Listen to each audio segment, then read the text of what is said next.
UP की बुलडोजरबाज और encounter specialist police का इकबाल कितना है, ये हर बार कुछ दिनों के अंदर ही सामने आ जाता है। जब भी तारीफ होती है और तमाम तरह की बातें उनके बारे में होने लगती हैं तो पुलिस की कमजोरी का एक नया पहलू सामने आ जाता है। जैसे एक बार फिर से कन्नौज में पुलिस और हिस्ट्री शीटर के बीच हुई फायरिंग में सामने आ गया है। जब सोमवार को पुलिस हिस्ट्री शीटर को पकड़ने उसके घर गई तो उसने न सिर्फ फायरिंग कर दी बल्कि सिपाही की जान तक ले ली।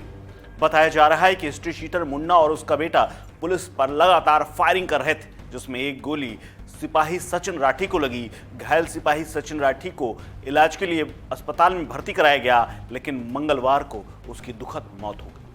विशुनगढ़ में हिस्ट्री शीटर के घर पर कुर्की का नोटिस चस्पा करना था, जिसके लिए सिपाही सचिन राठी गया हुआ था। तभी उसे हिस्ट्री शीटर ने गोली मार दी। 5 फरवरी को सिपाही की शादी होने वाली थी, जो कि मुजफ्फरनगर का रहने वाला था और साल 2019 में ही उसका पुलिस में चयन हुआ था।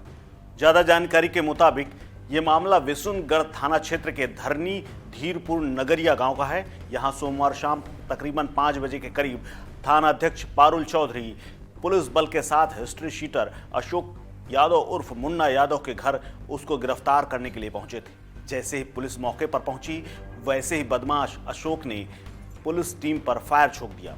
इधर पुलिस को संभलने का मौका तक नहीं मिला कि बीच में रह कर के बाप बेटे फायरिंग करते रहे। इसी फायरिंग में एक गोली सिपाही सचिन राठी की जांघ में आ लगी, जिसके बाद तुरंत सचिन को अस्पताल ले जाया गया, जहां से डॉक्टरों ने उसे हायर सेंटर रेफर कर दिया। बेटे के साथ हिस्ट्री शीटर ने 5 घंटे तक पुलिस से डटकर मुकाबला किया। दोनों तरफ से ताबड़तोड़ फायरिंग होती रही। ताबड़तोड़ फायरिंग के आगे पुलिस बेबस दिखी। रात में कोहरे की धुंध और अंधेरे में पुलिस अचानक फायरिंग करते हुए मकान में दाखिल हुई। इसके बाद हिस्ट्री शीटर और उसके बेटे को गोली मारकर गिरफ्तार कर लिया गया। हिस्ट्री शीटर अशोक उर्फ मुन्ना यादव बेहद शातिर अपराधी बताया जा रहा है। आसपास के इलाके में उसका दबदबा है और पूर्व प्रधान भी रह चुका है। दरअसल पुलिस की मुश्किल ये थी कि आसपास सरसों में खेतों में छिपकर जैसे ही पुलिस टीम आगे बढ़ती, घर की खिड़की और छत से दोनों फायरिंग शुरू कर देते। इससे 5 घंटे तक पुलिस बेबस खेतों में खड़ी रही और रात करीब 8 बजे अंधेरा बढ़ने के साथ कोहरे की धुंध छाने लगी। इससे हाई मास्ट की रोशनी भी कमजोर पड़ने लगी। इस बीच पुलिस कर्मियों ने घर में घुसकर हिस्ट्री शीटर और उसके बेटे के पैर में गोली मारकर घायल कर दिया और गिरफ्तार कर लिया। दोनों को गिरफ्तार करके जेल भेजने की तैयारी की जा रही है। हिस्ट्री शीटर अशोक उर्फ मुन्ना का जनप्रतिनिधियों के साथ यानी सफेद पोश अधिकारियों से लेकर सबके अंदर अच्छी पैठ थी।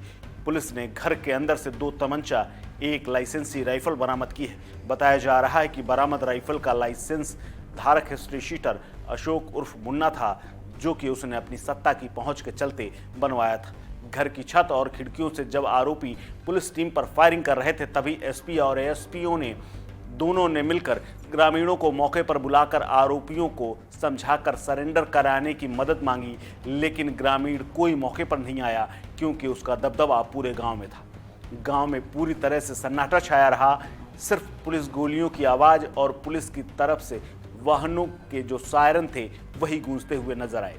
वहीं इस पूरी वारदात के बाद एक सवाल खड़ा हो रहा है कि अगर इतना बड़ा हिस्ट्री शीटर था जिसने सिपाही को गोली मार दी, और वो भी हाथी मार गोली, जिसको 12 बोर की वो गोली जिससे हाथी को मारा जा सकता है, वो गोली सचिन के जांघ में लगी थी, जिससे इतना खून निकला कि उसकी मौत हो गई। वहीं सवाल ये भी है कि अगर इतना बड़ा अपराधी था तो उसे टॉप 10 की अपराधियों की सूची में क्यों नहीं शामिल किया गया, जबकि 20,000 का इनाम उसके ऊपर घोषित था और उसके शस्त्र का सर्वे कराकर आखिरकार निरस्तीकरण क्यों नहीं किया गया। फिलहाल अधिकारियों ने लाइसेंसी राइफल मिलने को लेकर के चुप्पी साधी है और इनामिया घोषित होने के बाद भी टॉप 10 की सूची में न डालने पर भी तमाम सवाल खड़े हो रहे हैं। वहीं सिपाही के घर में हाल बुरे हैं, क्योंकि 5 फरवरी को जिस लड़की के साथ उसकी शादी होने वाली थी, उसका रो रो कर बुरा हाल है। पूरे परिवार में मातम छाया हुआ है और पूरे मुजफ्फरनगर में उसको लेकर चर्चा हो रही है। वहीं कन्नौज पुलिस ने सिपाही को पूरी शान और पूरी पुलिस बल के साथ सलामी दी और उन्हें एक बार फिर से आखिरी विदा करते हुए शव उनके घर के लिए भेज दिया गया है।